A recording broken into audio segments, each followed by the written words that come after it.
fire. Groab. The goblins behind him shouted in response, shaking their weapons and rushing forward. Their eyes were burning, and dirty saliva dripped down from their mouths. Every shred of rationality was gone now, if indeed they had ever had any.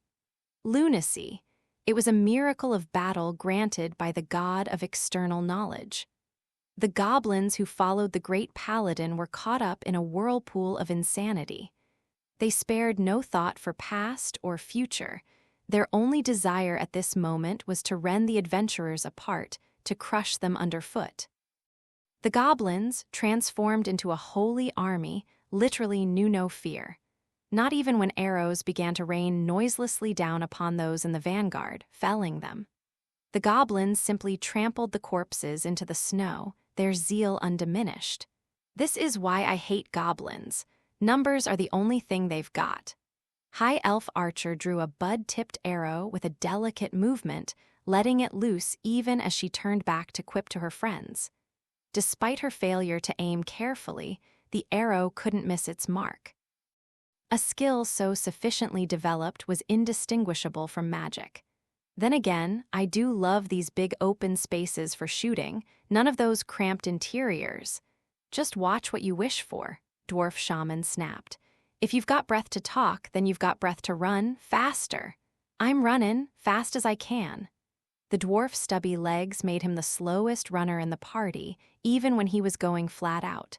Then again, the entire party was moving somewhat slower than normal. What about you? Dwarf Shaman asked, how's that leg holding up? Honestly, it still hurts a bit. Her leg, as slim as a deer, had been hit with an arrow not that long ago. High Elf Archer squinted one eye shut in distress, then loosed another bolt. I aver that at this rate, I do believe they will catch us, Lizard Priest said. His movements were slowed by the cold, and needless to say, he was still hauling the former prisoners. He had summoned a dragon-tooth warrior and entrusted one or two of the girls to it, but it was not much faster than he was. The enemy ranks have thinned. I might recommend allowing me to face them alone. And no, you can't. Priestess, not normally so confrontational, shook her head vigorously. It's one thing to do something outrageous or unbelievable when it helps you win, but it won't work this time. One wondered if she realized she was all but repeating one of Goblin Slayer's favorite sayings. A stamina potion helped somewhat, but it could not completely restore physical strength. They had left the village, marched through the snow, spent the entire night assaulting a fortress, and were now engaged in another battle without ever having had the chance to rest. Fatigue dulled the mind, a dull mind led to mistakes, and mistakes in this case led to death. Gracious, were it just slightly warmer, I could at least move more effectively. No, you mustn't, oh. Priestess recalled something she had in her bag. She dug into her pouch and pulled out a ring. This is the ring Goblin Slayer gave me, the one that bestows breathe. It won't help much, but anything is more than nothing. I receive it gratefully. Lizard Priest was still running, still carrying the prisoners, but he managed to slip Priestess's ring onto one scaly finger. The moment he did so, he made an impressed sound. The effect was that immediate and noticeable. It was not, however, enough to significantly change the situation. What to do now? Only one of them had large-scale firepower. Noble Fencer allowed the magical power to begin flowing through her. I'll use lightning to... No. Goblin Slayer rejected the plan forthrightly. There will be a time to use it, but not now. Noble Fencer gave him a questioning look as they ran along. His face was, as ever, hidden behind his mask, and she had no idea what he might be thinking. He slipped off his gloves, massaged his fingers as if to loosen them up, then put his gauntlets back on. I'll take rear guard. You back me up. Right on it, Dwarf Shaman said, as surely as a hammer forging a sword. Backup and support were what spell casters excelled at. What's snow but water? And what goes better with water than dirt? He spun like a top, barely glancing at the goblins as he slammed his hands down on the snowy ground. In each hand was a ball of mud, which would be a suitable catalyst. Gnomes, undines, make for me the finest cushion you will see. With a schlorp, the ground softened up. The snow melted away before their eyes, turning into water. It mixed with the soft earth and soon became a field of mud. Snare. So long as it was cast in the opposite direction, it wouldn't affect the adventurers. It caught only the goblins. Garoba? Orag? The first creatures to arrive would tumble, flailing their arms, their feet stuck in the mud. They would then promptly be trampled by their companions. It would serve to reduce the enemy's numbers slightly and slow them down a bit, or should have. Orag. At that moment, however, the Goblin Paladin's prayer rang out across the battlefield. And behold, the goblins, surrounded by a pale light, walked easily through the mud. Whwa. Dwarf Shaman was agog at this. Such a thing would never have happened were their opponents ordinary goblins. But these had a Goblin Paladin to lead them. It must have been the counterspell miracle. Gaia, Dwarf Shaman exclaimed. Stupid, sneaky goblins. Looks like we'll have to let my arrows do the talking, High Elf Archer said, launching a bolt at the oncoming goblin army. It flew in between the ranks of the monsters, as if threading a needle, straight toward the paladin, Garo. Oh. High Elf Archer clicked her tongue. Another goblin had jumped in front of the leader, sacrificing himself. Ah, darn it, I had him just where I wanted him too. The enemy numbers have been reduced. I'll switch with you, Goblin Slayer said, moving quickly to the back of the formation. With a casual swipe, he beheaded a goblin who had gotten too close. He threw his sword at the next oncoming creature, kicking a spear at his. Feet up into his hand. 8, 9. He gave a thrust to check the weapon, then glanced over his shoulder and resumed retreating. We can't go straight into the village with them behind us. I recall there was a valley on the way. If memory serves, it's not too far, Lizard Priest said. We'll go there then. He looked back, flinging his spear.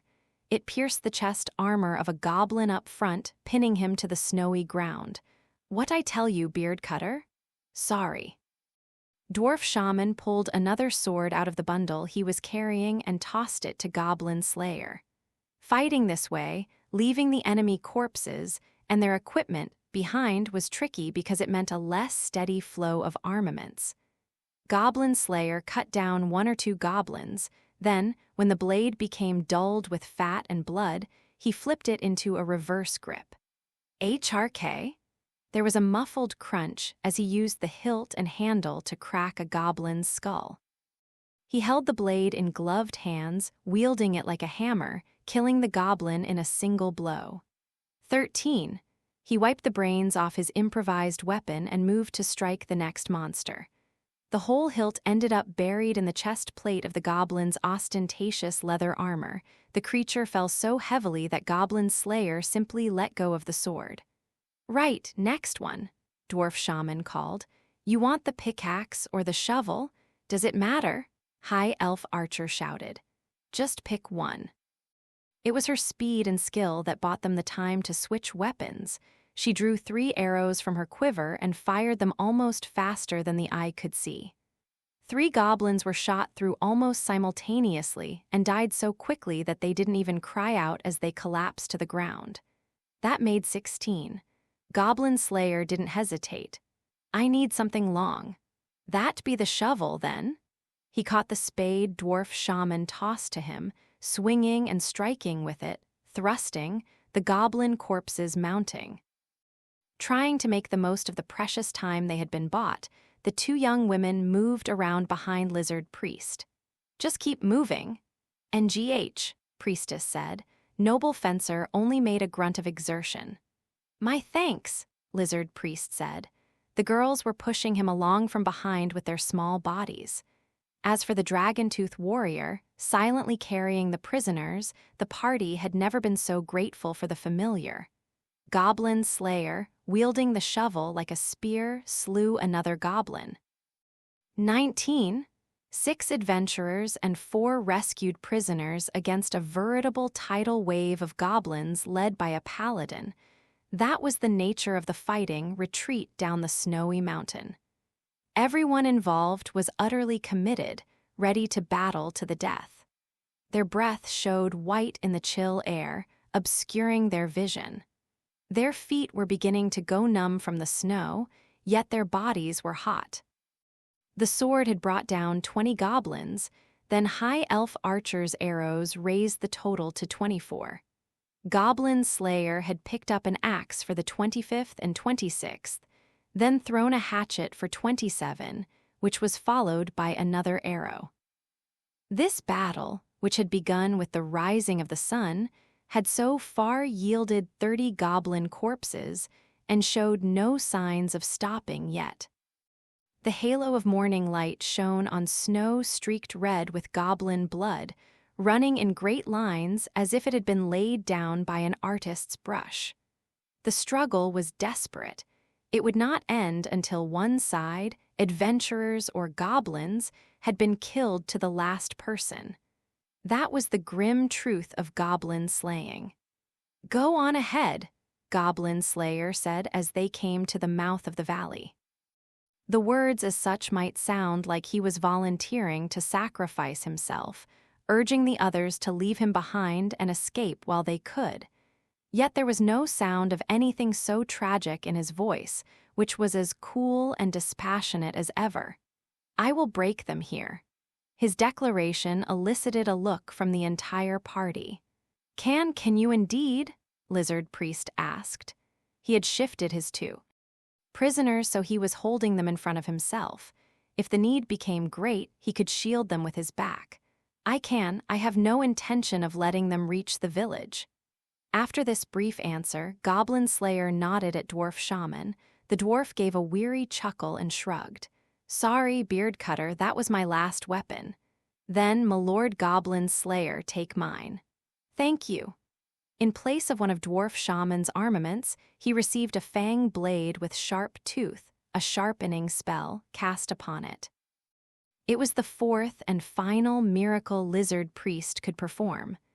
High Elf Archer, who had been firing shots as fast as she could load them, let out a sigh. "I'd like to back you up, but do you happen to have any arrows, Orkbalg?" The elves were friends of the forest. If there had been so much as a leafy branch in sight, she could have made a bolt for herself. But in the whole silvery white world, there was no tree to be found. "Use my sling," Goblin Slayer said, pulling a bag out of his item pouch even as he gave the fang sword a few tentative swipes. High Elf Archer caught the bag out of the air, hearing the sound of rocks inside as she did so. "I'm not much for slinging." There was a frown on her face and a droop in her ears. Still, she knew she had no choice, and she wrapped a stone in the sling. "You do like it because you're no good at it," Dwarf Shaman said with a chuckle. "I think it's time I piled on the spells myself, Beard Cutter. What do you say? I doubt there's any purpose in continuing to conserve them. Do as you see fit." Dwarf Shaman laid down another snare. The Goblin Paladin would simply use Counterspell again, but at least he would be forced to waste one of his miracles. It wouldn't slow down the horde much, but it might buy the adventurers just a few precious moments. Goblin Slayer was taking a deep breath in when Priestess ran up. "Goblin Slayer, sir, here's a potion. Thanks, save your miracle." "Of course, you trusted me to know when to use it." He popped the cap off the bottle she handed him and drank it down. As he did so, Priestess busied herself checking the fasteners of his armor, brushing away any snow or dirt that might impede his movements. Then she made a sign and began to pray. "O Earth Mother, abounding in mercy, may your blessings be upon us." This prayer would lead to no miracle. It was just a prayer, a benediction. Yet Goblin Slayer by no means saw it as useless or meaningless. He had never been so arrogant as to refuse anything that someone might do for him. He tossed the little bottle into the snow as he felt the effects of the potion spreading through his body. He tilted his steel helmet as if unsure what to say. He stared at the goblin horde growing ever closer. Finally, he said only, "There is a way." "Yes, sir," Priestess replied. She didn't question him, not out of love or dependency or blind obedience. It was simple faith, a belief in Goblin Slayer, the man before her. He returned the level gaze she gave him, and then he nodded. That was enough. "I'll leave it to you when to use protection," and his gaze drifted slowly toward Noble Fencer. Her generous chest heaved as she sucked in breath, but she was getting her breathing under control. Preparing to use magic, perhaps. Goblin Slayer could guess that much. No need for him to spell out the details, then. "When I give the signal, fire." She nodded, sending a ripple through her honey-colored hair. He added one or two things further. At first, Noble Fencer looked at him without comprehension, but then she said, "I understand." That was all he needed to hear. In just a short time, he had done what needed to be done. Now there was nothing more to do. Goblin Slayer looked up at the sky. Were the heavenly hands still rolling the dice up there? "Let's begin, then." No sooner had he spoken than Goblin Slayer set off at a run through the snow. He was heading for the goblin army. The party nodded to one another, then started to get distance, rescued prisoners in tow. Rocks from High Elf Archer's sling went whistling by. One, then two. She was unpracticed at it, but goblins went down under her barrage, and that was enough. Then Goblin Slayer's inevitable opponent emerged. "IGARURURARA?" The Goblin Paladin. "HRMPH. IGRUA?" So battle was joined a second time. There was a ringing of metal on metal as their swords met, sparks scattering over the snowy field. The Paladin's aluminum sword beat down Goblin Slayer's outstretched fang blade. FWSH? At their feet, snow rose up like haze. The Paladin rushed at Goblin Slayer again, but the warrior swept his attack aside and drew back. Goblin Slayer thrust in retort, but his blade was slapped down again by the aluminum sword. "So you've learned." IGAROU. Goblin Slayer kicked snow straight in the howling Goblin Paladin's yammering face. The monster fell back, blinded and gibbering. Goblin Slayer dealt him a blow with his shield. However, a ringing of metal was the only result. The Goblin Paladin had a shield as well. He was hardly making the most use of it, but he had brought it up in time to repel the attack. GROOB? The two of them shoved their shields against each other, circling. Their breath came out swirled and white. Goblin Slayer had the advantage in physical strength, but the paladin's small size was intimidating in its own right. The creature struck out at Goblin Slayer's shin with his sword, but the adventurer jumped back, out of range. He kept his eyes fixed on his opponent, whose breath steamed, even as he fought to keep his footing on the slippery snow, and adjusted his grip on the hilt of his weapon with one soaking hand. Grab, HRK? There was a muffled thunk and an arrow bounced off his head. It must have come from one of the goblin archers. Their army was getting closer. This was why a helmet was so important. He shook his head to clear the echo of the impact, then took stock of the situation. "Where's your honor?" High Elf Archer demanded, letting loose another rock. It flew over the archer's head, striking the goblin behind him. The elf clucked her tongue and fired another missile, this time nailing her target in the shoulder, breaking the bone. Grau. She was hardly in a position, however, to keep the entire goblin horde at bay. The army was watching the goblin paladins fight, but that was only because it proved an amusing diversion for them. It did not mean that the effects of lunacy had worn off. They were simply waiting, secure in the knowledge that whether the adventurer was victorious or was killed, the outcome would not change. Goblins naturally had no sense of what we might call the knightly virtues. Their logic was dictated only by the changing circumstances in front of them. Whether victory or defeat awaited this challenger, they would fall upon him the moment the combat was decided. He didn't have time to waste. "Well, then," Goblin Slayer muttered. He spun his blade around in his hand, dropped into a low stance, and raised his shield. The goblin paladin recognized this posture. He gave a hideous smirk. No doubt he remembered their earlier battle. Goblin Slayer's round shield was facing him, edge out. "Orajara." He uttered a terrible war cry and set upon Goblin Slayer. His aluminum sword was at the ready. It would pierce this half-hearted defense easily. Behold, yes, see the sword tip bury itself in Goblin Slayer's shield. See how easily it passes through this confection of leather and wood and cloth.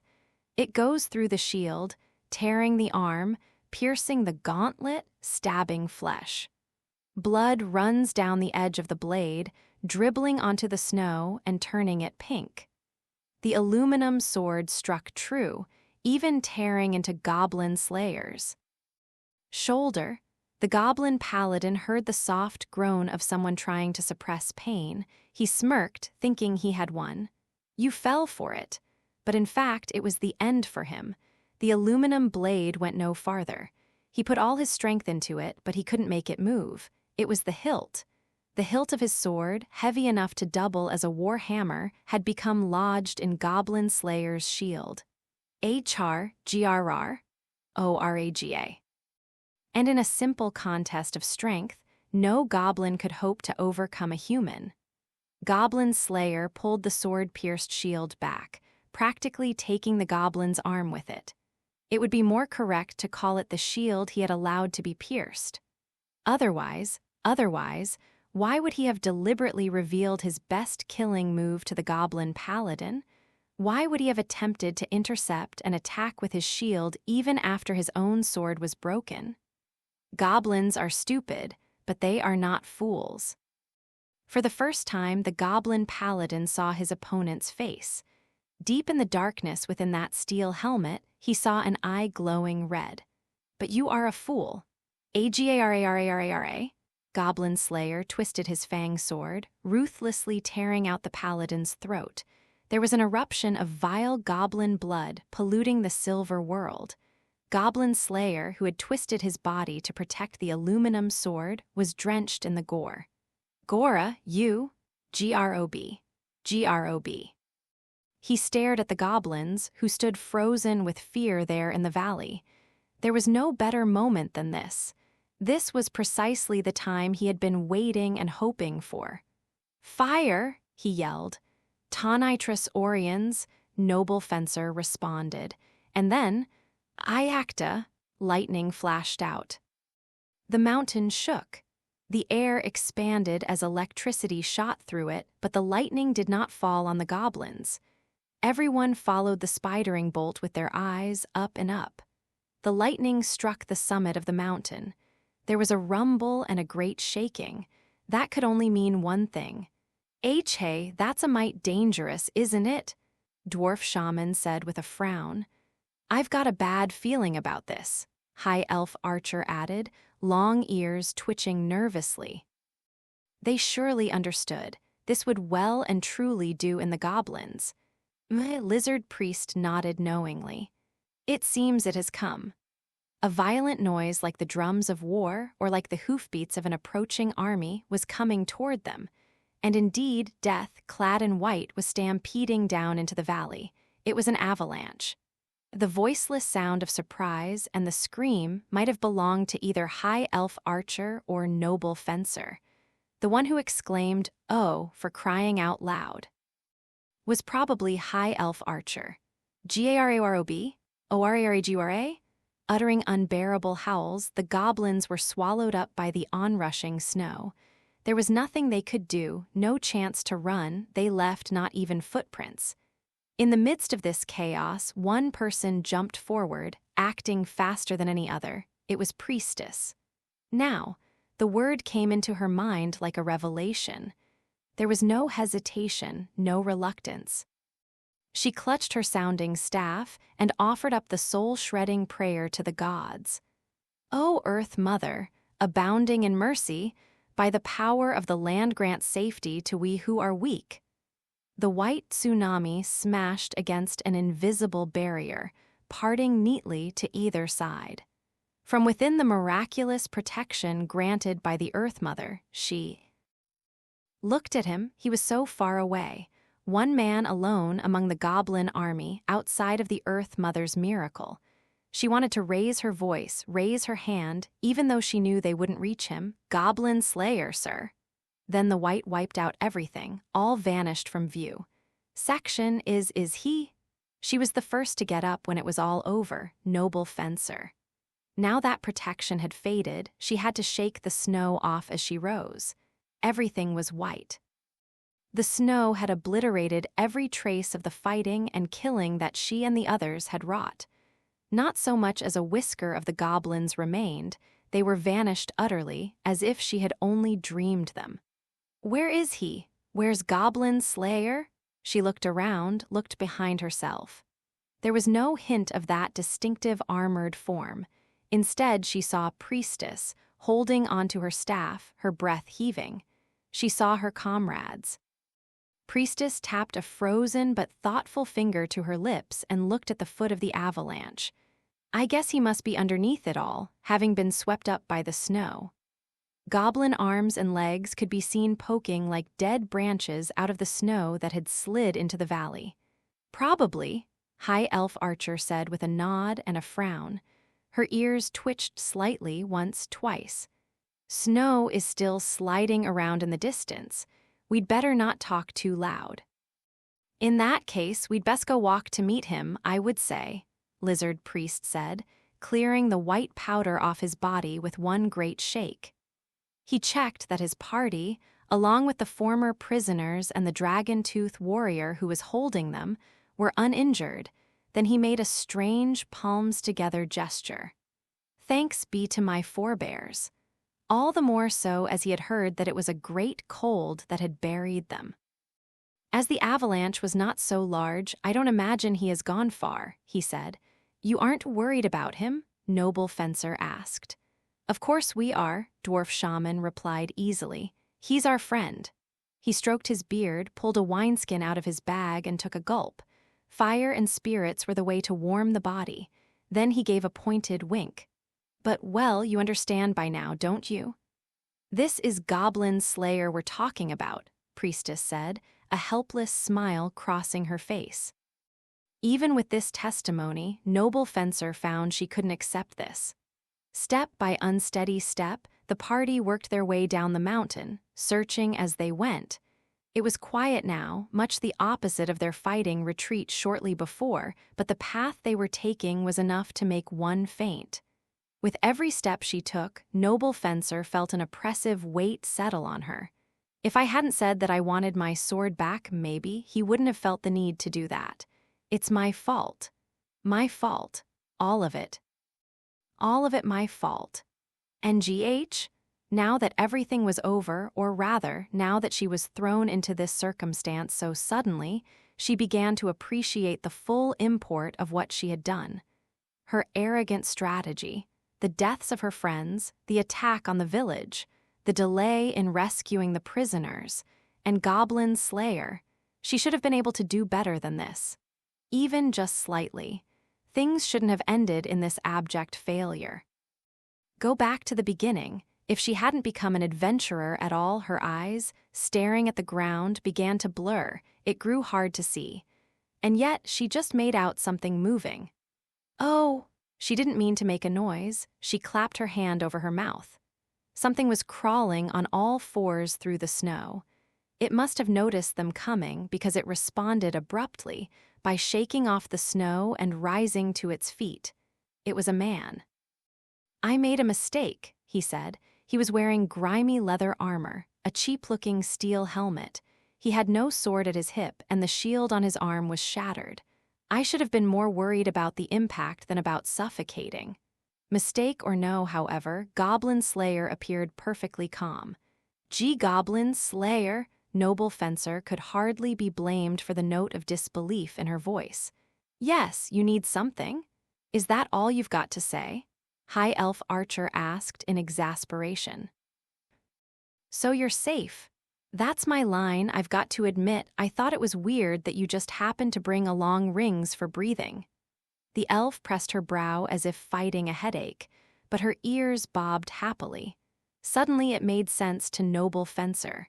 She looked at her hand. A magical ring, its effect long since expired, peeked out from among her bandages. The breathe ring. Snow was just water, so. Did you know all of this would happen all along? To an extent. Goblin Slayer, sir, put in Priestess. I'm used to the fact that you are who you are, but, she concluded in a mutter, you could have at least let us in on the plan, and looked at him reproachfully. I know you said you wouldn't do anything outrageous, but I was still pretty surprised. Don't be silly. Goblin Slayer was on all fours again, digging in the snow as he spoke. Our enemy was an intelligent goblin. What if someone had let something slip, undermining the plan? Who cares about what-ifs? We were worried about you. HRK, will you please tell us what you're going to do starting next time? After a pause, he said, I understand. That was his whole answer. The rough voice readily suggested a sour expression beneath the helmet. Quite suddenly, Lizard Priest let out a happy hiss, a smile spreading across his jaws. Goodness, my Lord Goblin Slayer, it seems your famous strategies don't work on our dear cleric. You said it, Scaly. Even your Nagas aren't as scary as a woman scorned. Ha ha ha ha, even so, you speak true, Master Spellcaster. The dwarf and the lizard laughed together. They were tired, but their faces were cheerful. High Elf Archer only shook her head, looking away from them and into the distance. Noble Fencer followed her gaze to find a clear blue sky and a sun so bright it was hard to look at. There's about 1,000,000 things I'd like to chew him out for, High Elf Archer said, a smile just touching her lips. But this is the way an adventure has to be. Adventure. The word cut Noble Fencer to the quick. Go on an adventure, sneak into a monster nest, work your way through a maze. The friends with whom she had first attempted such things were gone, and she had only just met the friends she was with now. I see, so this was an adventure. Hey. Surprised, Noble Fencer spun to look at the source of the unexpected voice. I found it. Goblin Slayer stood up again, holding something he had pulled out of the snow. The scabbard gleamed brightly in the sunlight. With a nonchalant motion, he pulled the aluminum sword out of his shield where it had become lodged. He shook it to clean off the blood, his own blood, then wiped it gently with a rag. Finally, he put it into the scabbard he had found with a click. I was able to hold on to the sword, but the sheath was carried away with the goblin paladin, who still had it at his hip. OHOH, I think an avalanche was a mistake. Oh, sniff. Noble fencer took the proffered sword in both hands. She could feel the weight of it. Her vision blurred even further. She blinked several times to clear it. Then she rubbed her eyes furiously, but no matter what she did, she couldn't stop herself. She wiped her nose, but that didn't help either. Droplets of water began to fall on the sword, bouncing away. Goblin Slayer watched Noble Fencer very seriously as she stood weeping. Dispassionately, almost mechanically, he said, "You do cry a lot." Noble Fencer clung to the sword and wept with all her might. Is it over? Could it be over? Illusion and truth finally take their eyes off the board, look slowly up at each other. They look at the board again, then at each other, then at the board one more time, before slowly starting to smile. There's a clap as they high-five each other. Illusion is beaming, and truth has his arms proudly crossed, looking quite satisfied.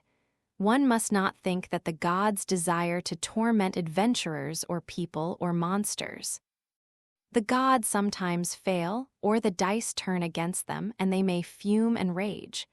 But even so, an adventurer confronted with a villain is quick to assail them. No doubt the feeling is mutual. Now the adventure is over. A resounding success. They will speak of the deeds of the adventurers. They will praise the hardy fighting of the monsters. They will admire how terrible the traps were and how clever the adventurers who escaped them. With truth and illusion so joyful, the other gods assemble around them. Chaos is there and order. Fear and time, even death and void. It's a celebration, a great commotion, a blessing. No one knows if it is fate or chance who decide how the dice fall. There are good results as well as bad, those that inspire joy as well as sadness. Some results give victory to the adventurers, some to the monsters.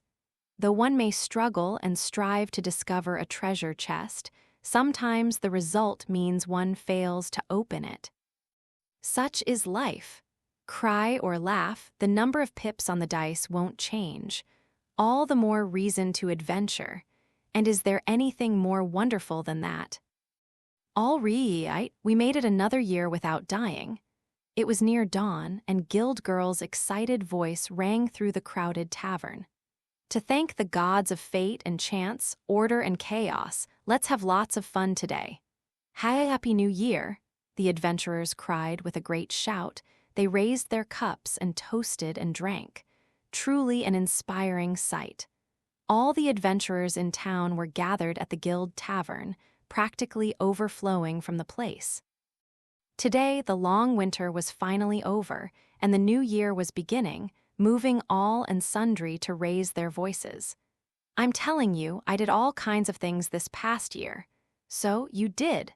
Spearman was busy enumerating his many brave deeds, muttering into his drink.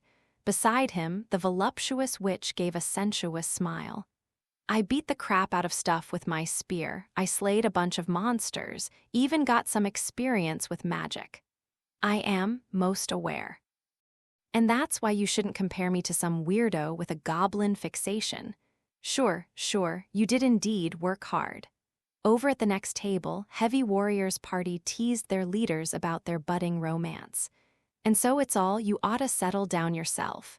Why yeah, wait, are you talking about the letter your mother sent you the other day? How can you call yourself a good child, leaving your parents home and worried about you? She says. Why, you know my parents are gone. Hey, are you listening to me? Yeah, sure we are. Will somebody do something about this? Drunk, you're our leader's bride. Come on, do something already. Seconded, hurry up and take responsibility. The rest of us can't handle him. I will not forsake my vow as a righteous paladin of order. Damn it all, ain't anybody know how to listen around here. At length, somebody with a talent for stringed instruments was moved to pluck out a tune. Everyone in the room began to hum along to the endlessly carefree requiem. O adventurer, what tragedy that you should die. Scant space there is on a tombstone. O adventurer, your name I do not know, but though you have not left it to us, O adventurer, if you call me friend, O my friend, what tragedy that you should die. People claim there are many hedonists among adventurers, those who pay no mind to tomorrow, heeding neither the future nor the past. But that isn't precisely true. Many adventurers who have survived for very long are realists. They recognize that one may chase one's dream, may use every means available, yet may die without reaching it. How foolish, then, to regret anything, be it small mistakes, a failed adventure, or the death of one's friends. If one cannot meet these things with a smile and move on, then what hope is there? You humans do love a ruckus, don't you? High Elf Archer eyed the celebration from her spot at a corner table. End of the year, start of the year, middle of the year. Give you half a chance and you'll be drinking and shouting. You're worse than the dwarves. You say that like it's a bad thing, long years. Dwarf shaman, holding a roasted chicken with both hands, was in high spirits. How could he be otherwise?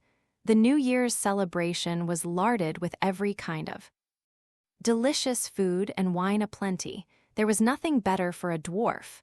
Who said it was a bad thing? It is the new year, after all. High Elf Archer winked at Dwarf Shaman, then sipped her drink. The cup in her hand contained grape wine to which she had added sugar. She looked around the table, taking in her companions. So, what are you going to do? Right. Noble Fencer nodded, almost imperceptibly. Her honey-colored hair was just starting to grow out again. It reached her shoulders now. A little more and it would cover the scar at the nape of her neck. I intend to meet with my parents, talk things over with them. Her face was still dark, but she managed a slight smile. She had changed into simple clothing by no means suited to an adventure, but her weapons remained at her hip. Her armaments consisted, of course, of 2 aluminum blades, one short and one long.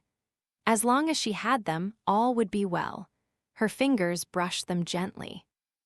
I want to make graves for my friends, too, then I'll decide where I go next. Sounds good to me, High Elf Archer said. Family and friends are both really important. The age of ice has long since passed, the chalk layer is long buried, and the time of my forebears distant, but their blood is here. The somber words lizard priest murmured sounded like some kind of prayer. Then he opened his jaws wide and inhaled a piece of cheese. Nectar, sweet nectar. He lashed his tail and squinted his eyes at the richness of it, chewing eagerly and swallowing it down before finally taking a breath. Every blood member of your tribe may not be a good person, but I agree that it is best to value our relations. Yes, about that. This seemed to be the push Noble Fencer needed. She couldn't quite bring herself to look up, blushing slightly and shifting in her seat as she said, I'll write to you. Letters? Those were, in the end, the only words she said. Yes, please, Priestess responded immediately. Any time you have anything to tell us, don't hesitate to write. She had been at the temple for a ceremony marking the passing of the year, after which she had taken a bath, so she was now pleasantly warm. She took Noble Fencer's hand in hers and held it firmly. I'll write back to you lots and lots, she promised. Write a lot. I'll write plenty to you, too. Oh, me too, High Elf Archer interjected. I've always wanted to try writing a letter to a friend.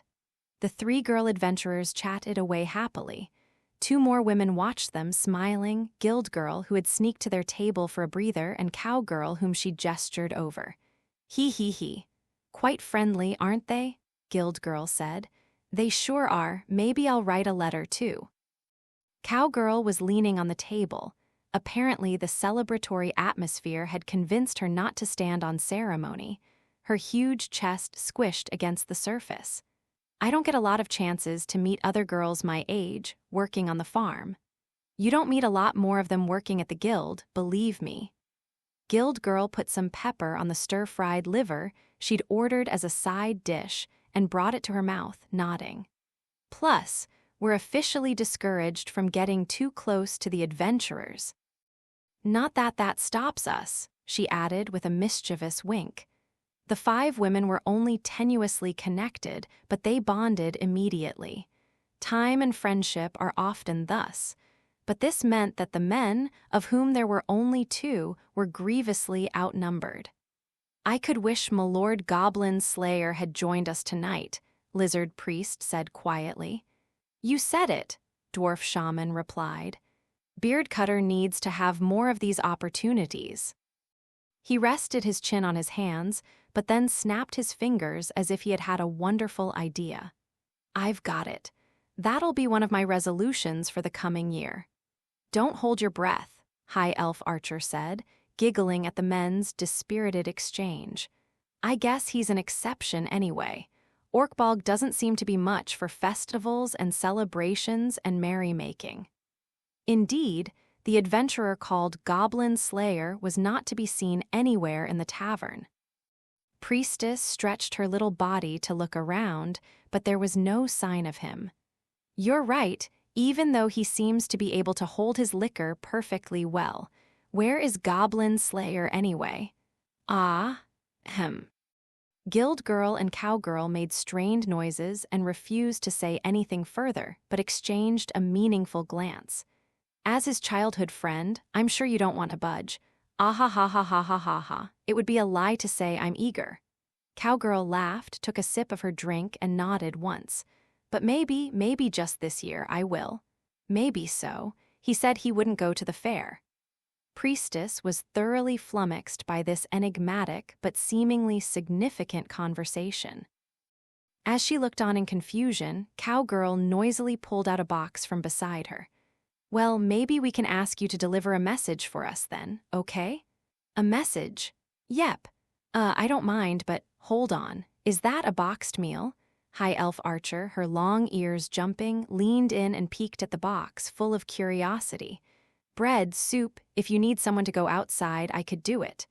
No, Miss Elf, I think you have plenty of chances, Guild Girl said with an ambiguous smile. Huh. I don't know what you're talking about, but if you say so.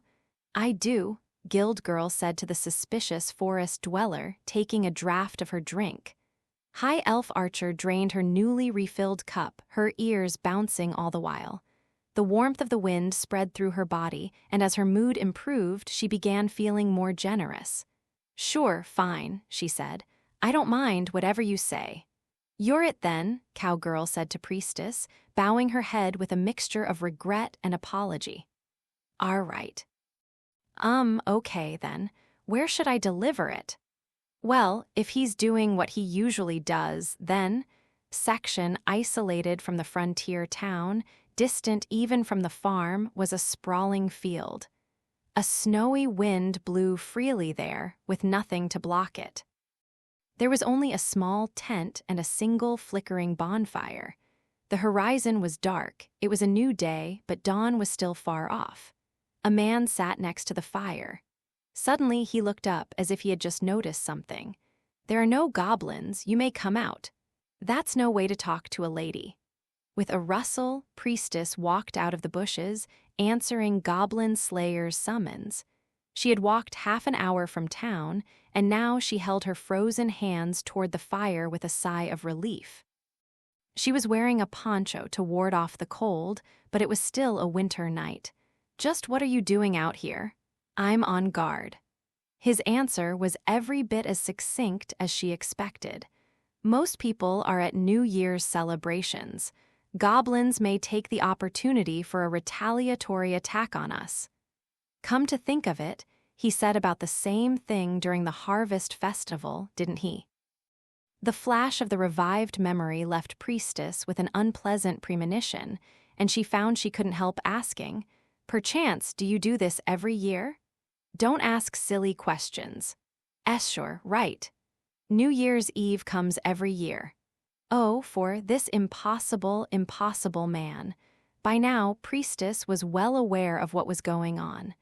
The delivery she had been asked to make, food in a little box, made perfect sense, too.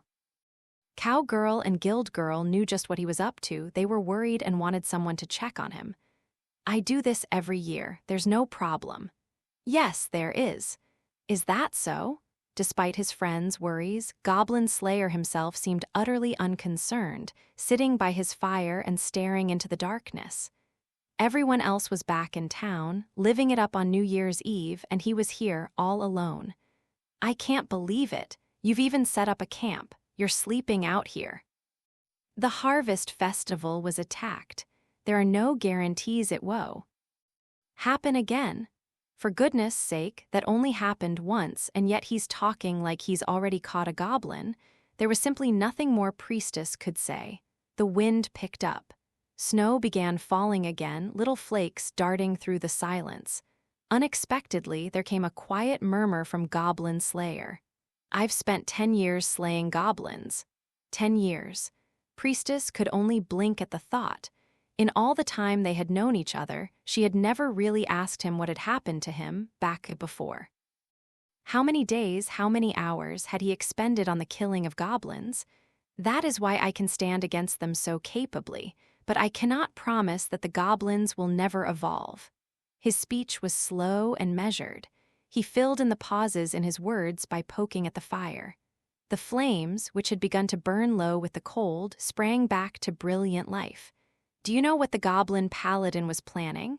No, metalworks, a refinery. A gust of wind sent snow spiraling around them. That's impossible, Priestess said. When she spoke, she found her voice was shaking more than she expected. It must have been because she was cold. It was winter and snow was falling. Surely that was it. Yes, but I can think of nothing else, Goblin Slayer said, dropping his gaze to the fire. The glow of the flames cast strange shadows on his helmet. A dwarven fortress, mining tools, and that girl's aluminum sword. It was forged from a jewel by lightning, meaning he didn't have to finish his thought.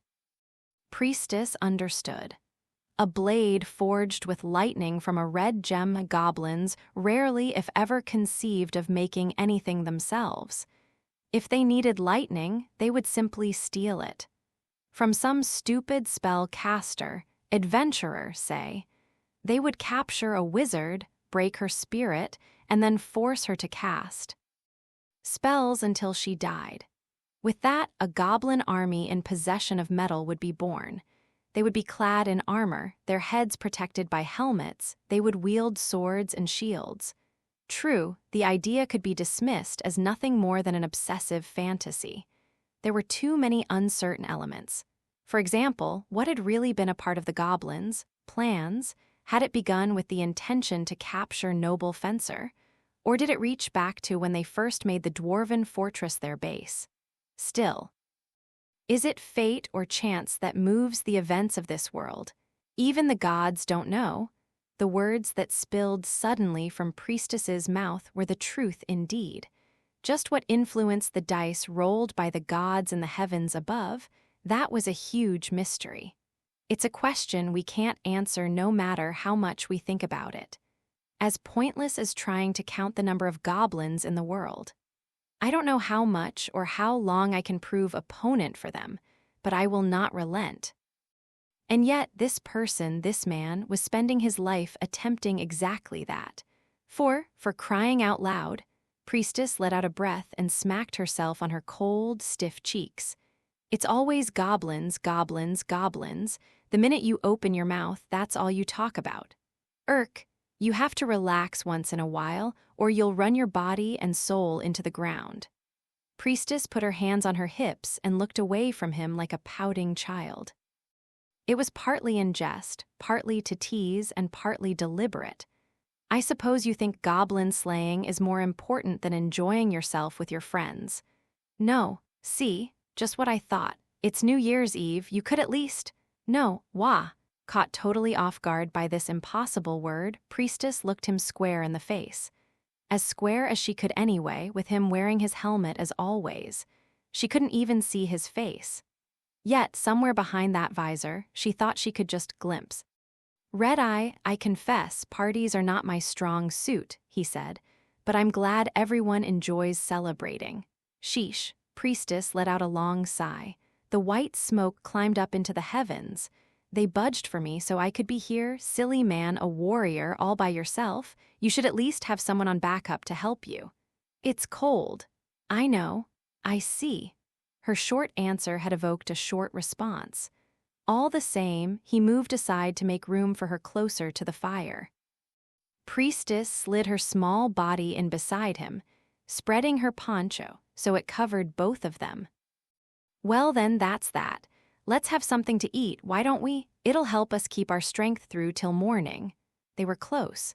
They had been closer before sometimes, on adventures, yet somehow she found herself feeling shy. She looked away from him and busied herself putting a stew pot over the fire, stirring it. A sweet aroma billowed from it, and Priestess deliberately focused her attention on the smell. Looks like it's stew. I'll warm it up.